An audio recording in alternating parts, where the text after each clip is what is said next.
Welcome to Minerva. Today we're going to be discussing whether or not Freemasonry is still relevant. First of all, I'd like to introduce my co-host Duncan. Hello. We hope to give you enough information that you can go away and then do your own study. First of all, if you are a Freemason watching this, we would love you to comment below on the reason why you joined the order. Both Duncan and I are going to talk about that towards the end of the show so we can compare notes. Okay. Okay, look, is Freemasonry still relevant? I think one of the first questions to ask is, who makes a good Freemason? Is there a specific personality type? Is there a certain type of person? Do you need to be wealthy, etc., etc.? So I'll kick this off by saying I genuinely believe that someone that enjoys their Freemasonry and someone that I see really engaged in Freemasonry tends to be someone who's firstly really curious, just in their nature. Someone that's quite hardworking, someone that does give, someone that is happy to get involved in things. Okay. And also someone that holds a really good level of empathy in being able to be around other people and respect other people's views and be able to think about other people as well. And so, yeah, I think for me, the first three things really on who makes a good Freemason are those. You agree, or are you different on that? No, I think they should be violent, angry people. I suppose for me, it is a case of, I say it so often, I'm such a traditionalist to it, and I love the structure of Freemasonry. It's developed well over the centuries. One of the aspects that we know about for someone to become a Mason, one of the primary stages is one member of the lodge has to propose you. Yes. And another member of the lodge has to be the seconder to that proposal. That's right. And the beautiful significance of this is these people ostensibly stand in the lodge and say, I know this person, on my honor, on my integrity, I think this person would be good for Freemasonry. Because one of the things about Freemasonry is meant to be a benefit of society and to be looked on favourably from society. And so the choice of people for membership has to be someone that ideally that society already looks nicely at and says, this is a good person. He's going to represent us, our lodge, and the fraternity itself. And I suppose that's, when we're looking at someone who makes a good Mason, I mean, that's one of the primary aspects of it, let alone the beauty. I love this idea of you stake your integrity and your honor on somebody else. And I think that's lovely when the guy does actually come in and he knows that these guys are ventured. So you're not just acting on your own behavior, your behavior. If you do something wrong, it's not just you who gets judged. The two people who said, hey, he's a good guy, they get equally as judged on it. So I've been quite selective on the people who I've said I'll put my name to, only because I take it quite seriously. But the people I've met have been ones who are astounding people who are far better people than I am in the sense of empathy is a lovely word. They're the people who have shown an aspect of charity, and not just, but again, we've said it so many times, not financial charity, of a charitable nature, who are so giving, and so giving in the sense of when you say, oh, thank you, what for? What have I actually done? And so those are the parts. Integrity, and I suppose another, humility. The humility, because Freemason, actually I suppose that's one of the primary ones for me too, the humility of an individual, because Freemasonry isn't, again, I've said it so many times, it's not about you, it's the lovely line, Freemasonry takes good men and makes them better. Yeah. Again, it's such a clichéic thing that's said, but it is so true. You have to have the good person, the good to start off with, because the process at least acknowledges that you can be better. And you can't even go down that route unless you have that humility of going, do you know what, I can be better. I can do better than this. So I suppose that's another quality for me, humility. Yeah, and I think around the world, Freemasonry works slightly differently. This system of having a proposer and a seconder is something that is, I think, almost universal. Everybody does that. I believe so. However, there are ways now in which, if you don't know a Freemason, that you can get involved. So you can email your local Grand Lodge and they'll put you in contact with somebody. But what tends to happen is you then meet that person for a variety of, different aspects of, maybe you'll go out for a meal, or maybe you'll go for a drink, or maybe you'll just meet to have a chat. And you get to know that person, and then that person will become your proposer or seconder. So there are really good ways of working this. I was going to say, there's a lovely one. It's quite historic. There's a book called it. I'm not sure if it's named the same way. We also know 3 knocks means something else, but it's maybe quite a historic method called the 3 knocks. Right. And the idea is that if somebody knows you're a Freemason, they come up to you and go on, tell me about Freemasonry then, because of course they might be embarrassed about asking, and and what you're meant to do is turn around and say, yeah, okay, and carry on. Ignore the question. Okay. The idea is the case, if that person is genuinely interested, he'll come again and go, no, I'm actually quite interested. How are you? That's the second knock. Again, you don't give any information. So if that person, it goes back to what you're saying about like the curiosity part. It's a case of, if he's curious enough, genuinely curious enough, he'll knock from the 3rd time and go, look, I really am interested in Freemasonry. Will you tell me?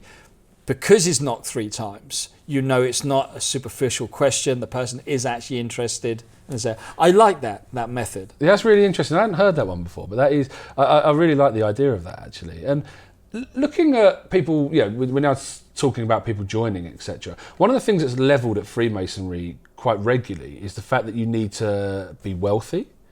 Or you need some kind of social status, or you need to know somebody. And I think we've said already that you don't need to know somebody to join. Well, I think both of us have failed on social status and wealth. So yes, exactly. both those aren't true. Yeah. But anyway, go on. Yeah. So, what do you think about that? Do you need to be rich? Do you need to have a certain social status to join this thing? No, you don't really need a social status. And when you say it that way, it does remind me of some other things. There's a point in Freemasonry where we go back to that concept where there used to be operative Masons. Yes. And there's apparently in the letter in the archives of, I think it's York lodges, where they started, speculative Masons started joining, so non-stone Masons, and they were quite gentry. And this gentry was writing to complain to the Grand Lodge in England, telling them, say, understand the equality, but the table manners between the operative Masons and the gentry was so much that it was getting uncomfortable. Wow. As he was writing a letter of complaint. So social status at some point may have been an issue. But now, no. I mean, it is one of the beautiful things about Freemasonry, of this concept of equality. That it is embracing of all. The financial side, that is slightly different. Do you have to say whether it's expensive or cheap? I mean, just to be factual, it depends on what you can afford. You have a surplus income, and if you want to see Freemasonry as a hobby and put it under a definition of a hobby, is it something that you are interested in your part time, that you're willing to invest in, and that you enjoy? It can come under the concept of hobby, and it seems a crude thing to do, but it is in your personal time. And so any hobby, whether if you wanted to go play squash, your fees for, let alone the equipment that you buy to actually go, your racket and your trainers, etc., that's an expenditure. Yeah. You pay to hire the court. That court is not just a case of the time you get it.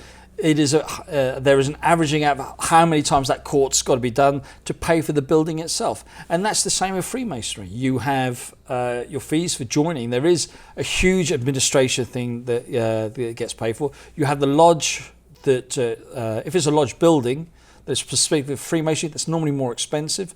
Some meet in hotels, it's slightly cheaper, but you still have to hire the hall. So there is an expenditure. And I think our lodges do rather well in when they do the induction part, it's Freemason, but it isn't free. Yes. And we do say that it does cost, not because it's a money cash machine pyramid scheme working in the background. It's because it literally does cost money to run any organisation. Yeah, I think the easiest takeaway for me on the cost is that, in general, the average person, the average man or woman, who because I imagine the fees are very similar for women, it is obtainable. And I think that's the thing. If you're in an average job and you feel like, well, Freemasonry is only for people that are incredibly wealthy, don't think that, because that's incorrect. And you will find a spectrum of people with different types of roles in life and different types of jobs within Freemasonry. So it is obtainable to those, but of course everybody has to cut their cloth accordingly, and it will be different. It will be different for everybody. And once this person's joined, once the person's in, and has become a Freemason, I think the next question we wanted to ask really is it still relevant to the modern man? So that's your question of me. That's my question.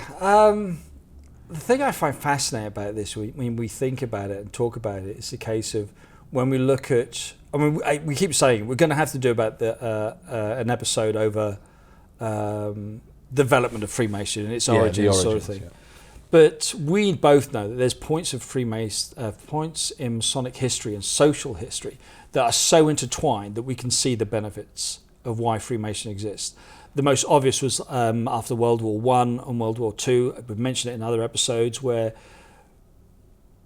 slaves, hundreds of thousands of men, are coming back from a war where to survive that war wasn't just the dependence on their brothers in arms for covering their back and support of that, the emotional support of people who have gone through all this situation. How symbiotic coming into Freemasonry would have been, with its rituals, with its structure, with the depth of brotherly love that it actually exists in it. We can see where it was not only symbiotic to that need, but also benefit to society. But society changes, and we don't have that kind of trauma. Is it still relevant today? Yes, it is. It'd be interesting to see how far we take it. Just a sense of, I'm very fortunate. My actual job is I work within a charity, and I'm surrounded by people who are just that they blow me away. They're just amazing of what they do for other people. Yeah. And so what I mean by that is that every my working day, I'm surrounded with examples of faith in humanity. But I remember when I didn't work there, and certain days of the week, you can become so disillusioned of what humanity is, or what it can do to each other. I remember on the news used to end in the old days where the last bit of news was, and the good story for the day. It used to always end on a high, some novel story of kindness or something. No, it is just doom and gloom. There is no point. There is no good story in the news. And there's good stories out there, but we don't produce them anymore. And I think Freemasonry, out of all the things it has about personal development, of keeping in check that moral values and virtue are concepts that are worth chasing, it also physically represents those. You go into a room with other men and it is just kindness. And sometimes you just need that. And it's there. I would totally agree. I think you talking about the virtues, that's something that's big for me on the relevancy side of it, because I think it's about applying these learnings. And I think that's what keeps it relevant, because I think the learnings are universal. I think they're as relevant now as they were 300 years ago about being a good person, being charitable, having friendship, integrity, and all of those things. They're still really important things. And I think for me it's about taking time out, having a busy life, a family, work life, etc., etc. And part of the relevancy is actually taking some proper time out. One of the things I love about the ceremonies that we do is that when you come into a temple, you are not allowed your mobile phone. That kind of gets put away. It's incredibly frowned upon if anybody has that within the temple. And it's a time where you'll be in there for an hour or 2 hours where it's calm.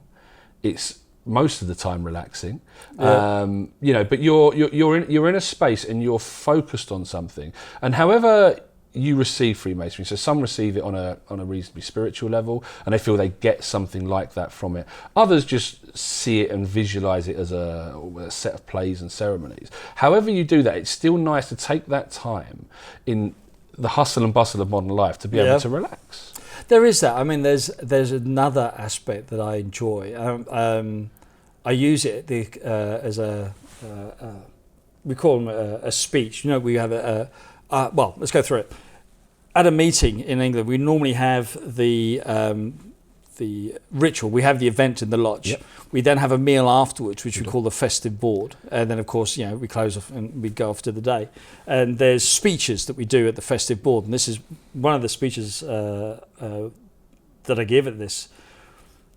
Freemasonry we refer to, historically we call it an art. Yes. And on the classical way of an art, it's a discipline, it's something you try to master. And just like if you're trying to master the art of playing the violin, if you wanted to do it, you'd go off and get taught. And that's how Freemasonry, the rituals are to me. Yes. That we go to a room and, we go through the stories, you go through the rituals, and we're told these are the ideals and this is how you're meant to behave. And then we follow that and we have this meal. And for me, that is that bridging point, because of course we learn how to play the violin in the lodge, and the expectation is we go out into the public and play the music. But of course, that's not how it works. There's a point of practice that we have, and that's where we have this meal where we come out of the lodge, we're telling about, okay, this is how you're meant to behave to people, and instantly we're in a situation where we're sitting opposite people we don't know. Yeah. It could be somebody we meet once a month at the lodge. We don't see them outside of the lodge. It could be someone from a different lodge. All we know is they're a Freemason. And we're in a situation that we are encouraged and we talk and we do something within this modern culture that we don't do anymore. It says we don't sit and talk to people.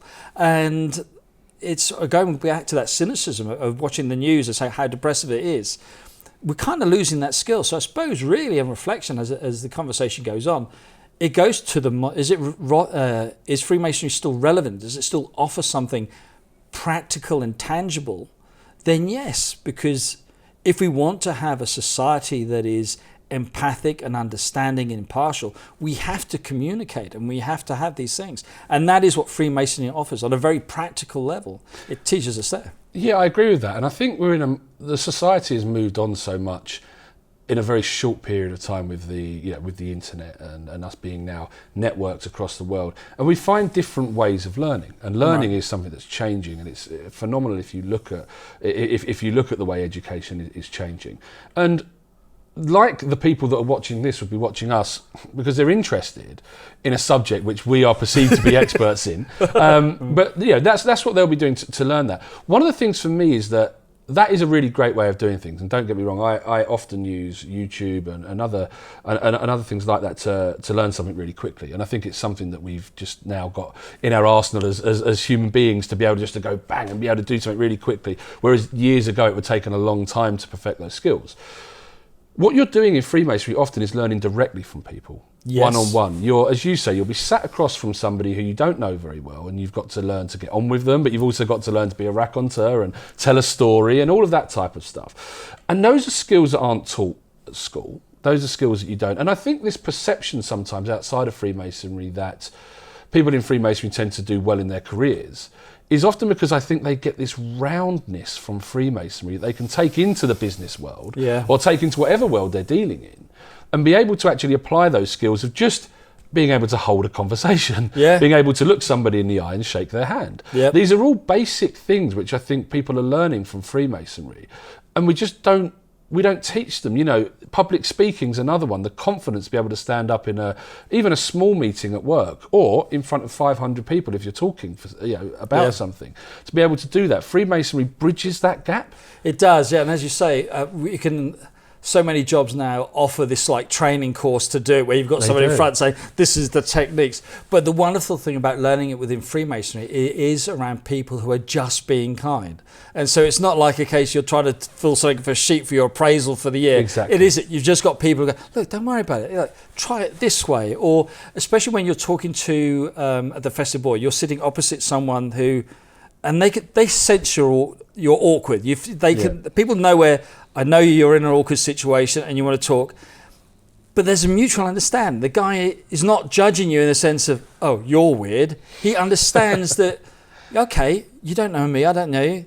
Let's do it. Let's just talk. And it's a wonderful thing when you can really sit back and watch these things happen, especially sometimes with younger brethren coming in, because again, unless they've been brought up in an environment or a particular character who's slightly gregarious in that sort of nature.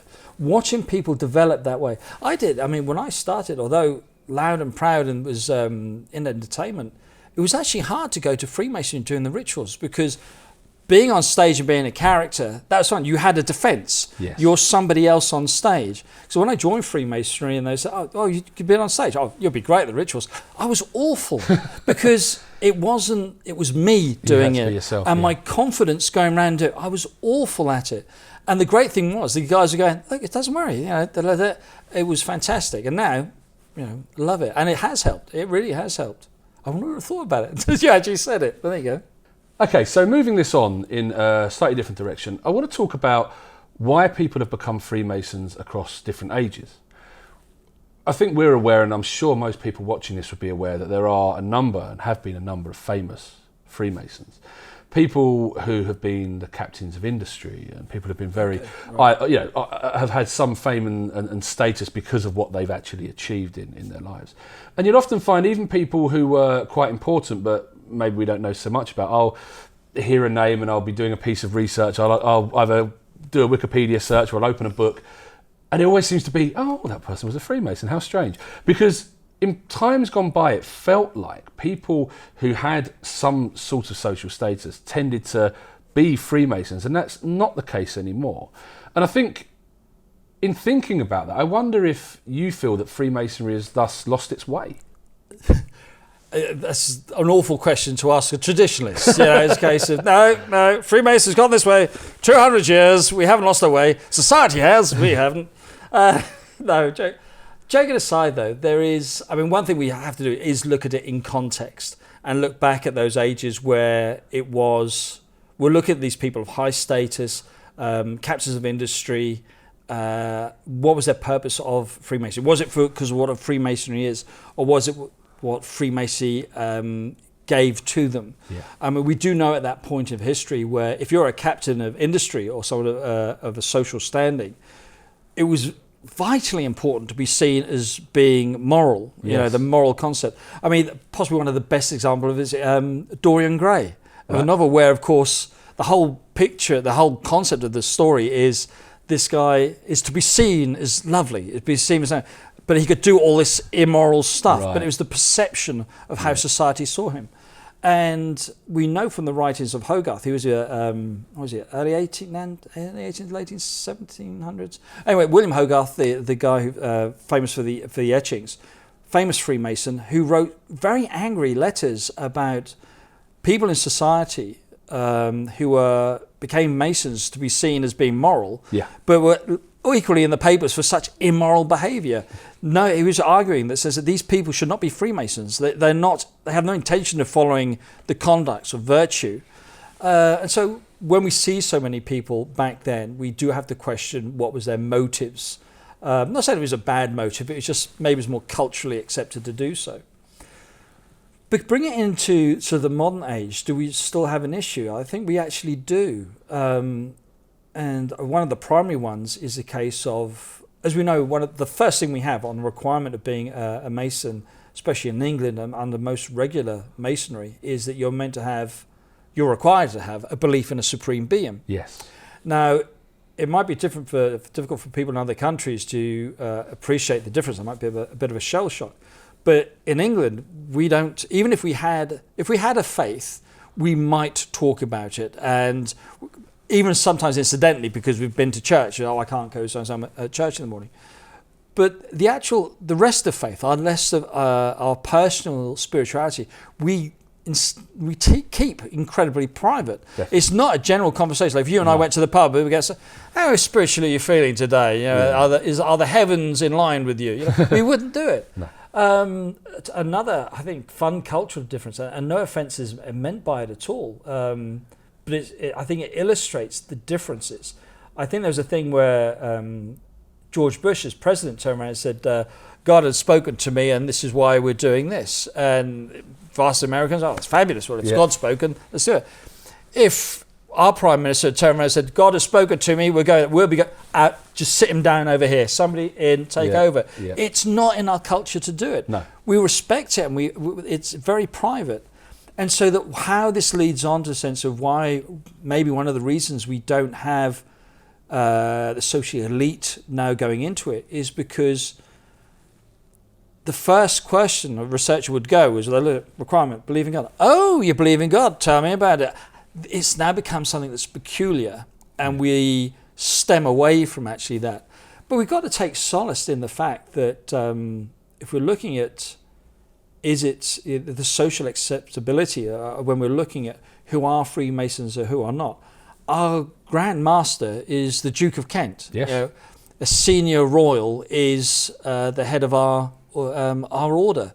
And even if we look at the royal family and the next generation coming through, you can see that they all have to be media savvy of what they say and what they're not going to do. The Duke of Kent still there, going strong, and honoured that. I'm honoured in the sense of he is our worshipful Grand Master. I agree, and I think over the years it feels to me that the social status of being a Freemason has worn away. Yeah. And it's also quite rare now when you speak to someone who is wanting to become a Freemason that they even mention the social status. Obviously, that wouldn't necessarily be a great thing to lead with because we wouldn't want to bring somebody in for that reason. Yeah. But there isn't that perception from the outside that actually a Freemason is any different to another person, and I think that's a wonderful thing, because I don't think there should be. We should be viewed as being moral. We should be viewed as having integrity because we are Freemasons. But I don't think that should divide us, as I feel it has in the past, from other people. We don't see those titans of industry now joining us, and I think that's something that in the future may be something that is addressed, because why have we had the leaders in industry in the past and not now? And I always use the example of Elon Musk, who recently sent out a tweet which was a reasonably poor joke, but it got people in Freemasonry excited. And I think it's not difficult. Yeah, but I do think when we look at people like that, those are the people that previously, 100 years ago, that type of person would have been a Freemason. So I think that's something that we're looking at, and I think that's something that, from a point of view of the social status of people, it just has changed over the years. Yeah, to be honest, if we could take him as an example, he would. I mean, some of the stuff that you see that he's done. I mean, I don't know him privately. I mean, because that's the other point. This goes back to that sense of what you say about the proposer and the seconder. Yeah. I don't know him well enough to go, well, actually, what he does here is just amazing, but I don't know the guy. I don't know what it's, and if you do, he might not be the person you want in the lodge. But it would be nice to think that, considering some of the stuff he's done recently, and the sense of being promoting of the human spirit, if that really is his character, it would be nice. To be honest, it's slightly disappointing that maybe there's something that his attention hasn't been drawn to Freemasonry, where, do you know what, there are these qualities within Freemasonry that I think you would enjoy and expand if you really want to be philanthropic. And I think the key there may be something you touched on earlier, is whether or not he is an atheist. I genuinely don't know. Could be. That's something we could look up. But yeah, that would be a big part of it. The thing I do think attracts people now is the teachings, the sort of like the esoteric spiritual side of things. I think people are very interested in joining that. And I think that the thing that we've got to start looking at now is, how do we manage the expectations of people that are joining? Very much so. I mean, let's just take the sense of the rituals. I mean, we disagree on what we could refer to as the esoteric part, but let's just say that what we do agree on is the case that there is something within Freemasonry that is designed to, so again, cliche, take good men and make them better. Yes. But even by just taking that phrase on its own, it's about a concept of development. Yes. And whether the rituals do it from a conscious or subconscious level, they are the process that does it. And it is frightening to me of how, when the candidates come through, they might even have a courtesy knowledge of it, because they do watch a film where they see the cliche thing, the guy's blindfolded, the chest is open, the dagger's there, and they know there's a ritual, but have no idea that, do you know what, when you become a Mason, 98% of your time will be something to do with the ritual. You're either talking about planning what rituals are going to happen that year, being part of that ritual, learning that ritual, or be the candidate being taken around in that ritual. You can get to a situation where you'll just be an observer for it, which of course is meant to be where you're saying, where I think is that moment where you do take the esoteric value from. Yep. But yeah, I think one of the things we lose from people is the lack of expectation, or someone is not explaining that when you become a Freemason, this is what you have happen. I think I mentioned it before. It was there was a lovely guy, had a curious disposition, but to him he said, "Do you know what? I've been in for a couple of years and I don't get it." It's like it's a charitable organisation with amateur dramatics that go on the side, and I think it's because we have got so used to not. We said it before about you get out of Freemasonry what we put in. It means it can mean what it means to the individual. We become so blasé with what it means that we feel like we can't instruct people. Or if we do instruct someone, somebody says, "You're oppressing my ideas." It's not. It's our rituals. Although there'll be differences in different places of the world, in different places. It can be different in a lodge building, can't they? Different lodge. The essence of the rhetoric, though, it doesn't change. No. And it is so beautifully written. It is Shakespearean. And Shakespeare wasn't casual with his lines. Each one had a hit to make and a message to say. So does Freemasonry. And so there is a finite understanding of it. You can, like anything, have your own emotions to it. Like when you hear a song, it's the case you hear a song and a lyric.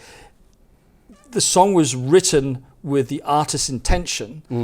You will hear that, but you'll also have your own emotions to go with it. And that's what Freemasonry has, I think. But we are reluctant to express it.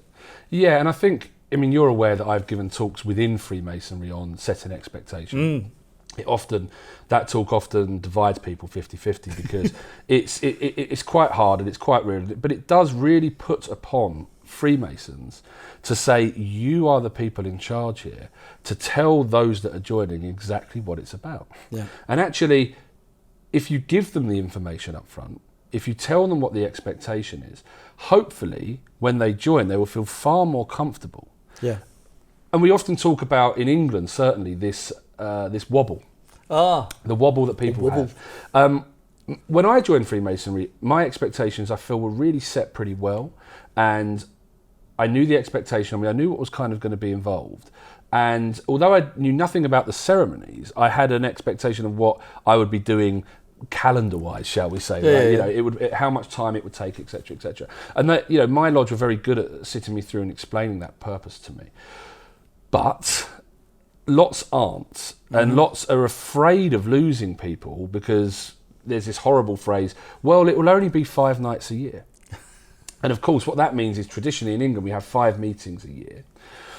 Whereas we'll also have 3 or 4 practices before each meeting, which will take up, another 15 to 20 days or whatever it is. So you'll often find yourself engaging more, but that's not a bad thing. That would have encouraged me more to know that I would be more engaging with this thing that I was joining than less. So I think managing expectations is something that is really important in Freemasonry. It's something that we need to continue to do. Moving on a bit, why do people join now? What was the reason that you actually joined Freemasonry? Mine is actually really embarrassing now. I joined Freemasonry about 20 years ago.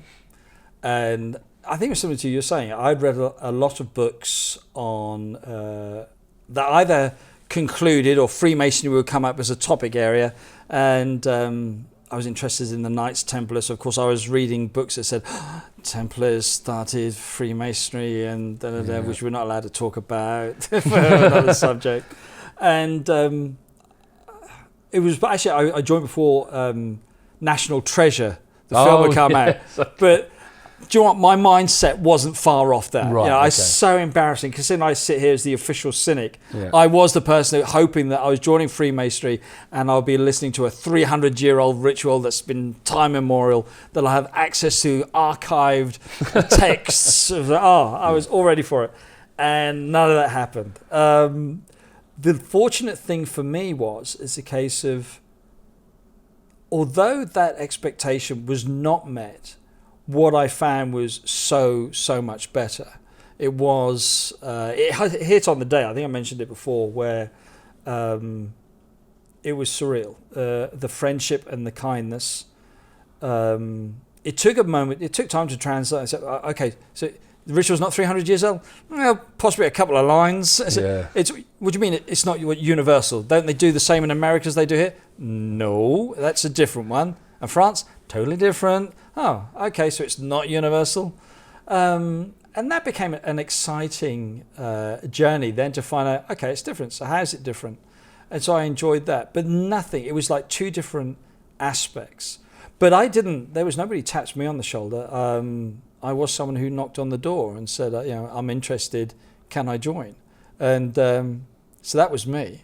Yeah, I had a very similar experience. I knocked on the door as well. I didn't know at the time, but looking back now, having done the research, I had a great-grandfather, I had an uncle, etc., who were Freemasons. But I didn't know that at the time. But I became interested reading books like The Holy Blood, Holy Grail, which we both read, because the Freemasons are mentioned all the time in those books. Yeah. And of course you're reading it, but it's very little context of what the Freemasons are. It would sort of say the name, and you'd be like, oh, it'd move on to something else. You don't quite know what it is.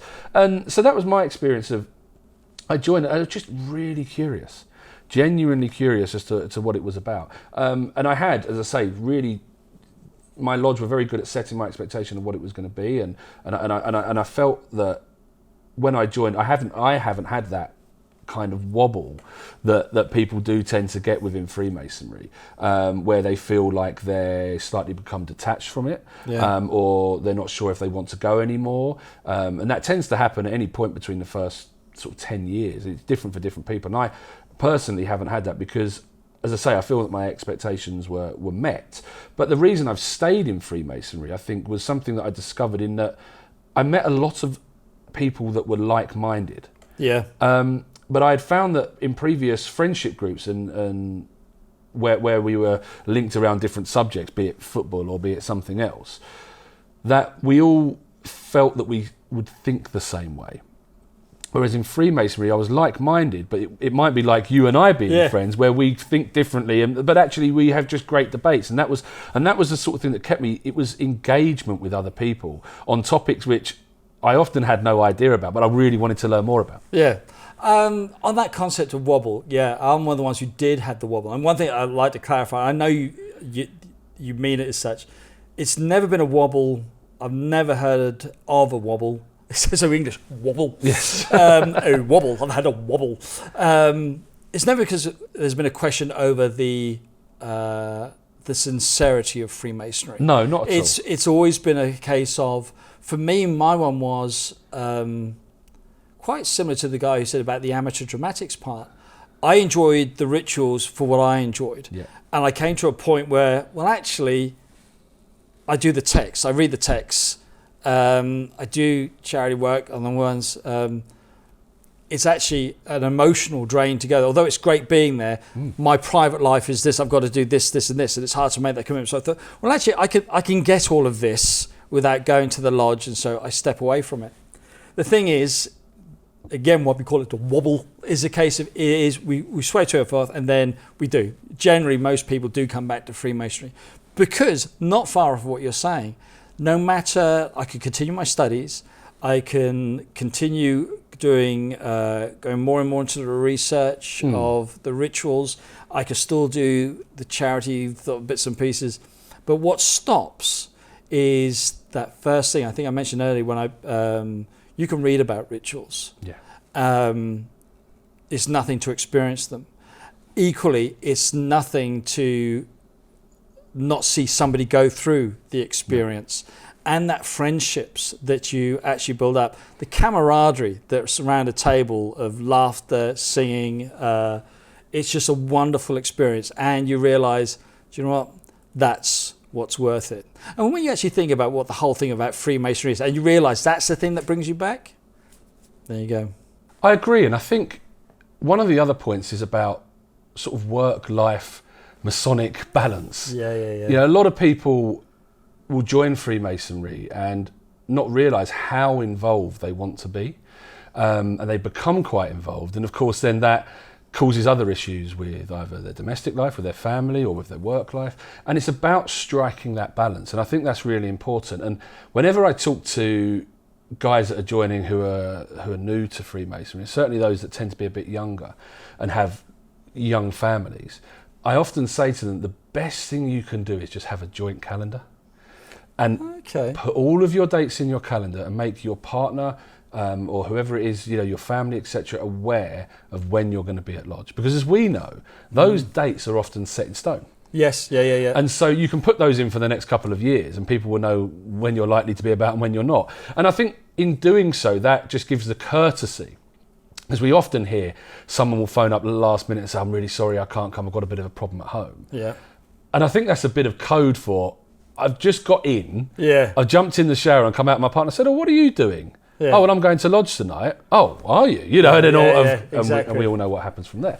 So I think paying the common courtesy to the people around you of knowing what you're doing, because Freemasonry is quite involved. Yeah. And as I said earlier, you know, you will go into the temple, you won't have your phone, you're not in communication with people. So you do have to be considerate of those other people. And it is, as you say, it's still setting that expectation. You're expecting it not just for yourself now, but the people around you. And in this case, it's also a benefit to the craft itself, isn't it? Because if not, it just then becomes, oh, that club you belong to and all that sort of thing. It is managing expectation on so many levels. Yeah. And I think Freemasonry is doing a fantastic job at the moment of welcoming families in, of doing more and more family type events, more and more events where people can bring their partners along to events and stuff like that. So I think, you know, that's all helping Freemasonry become relevant. Yeah. And that's why I think both of us are sort of in agreement on this one, that Freemasonry is still relevant. It is. And even the sense of, although it seems quite revolutionary to incorporate the family, it's only from the physical sense, because in our rituals it says about the supporting of family and supporting the family of brethren and people in general. So it's within context, and it's a good movement. So I hope you've enjoyed this episode. Please do give us a like. It really helps spread our videos. And please do leave some comments. Do you still feel that Freemasonry is relevant? Are you a Freemason? If you are, let us know where you're from. And if you're not, is it something that you would be interested in joining? We look forward to seeing you in a video very soon.